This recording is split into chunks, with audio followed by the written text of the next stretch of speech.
नमस्कार दोस्तों, आज को बता दें कि हम बात करने वाले पावर स्टार पवन सिंह के बारे में।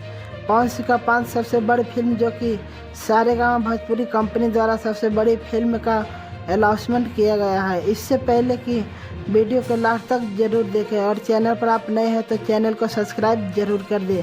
आप सबको बता दें कि पवन सिंह का योगी मूवी है और भी मूवी है जो कि अभी सिर्फ नाम सिलेक्ट हुआ है, कहानी अभी देर से लिखी जाएगी।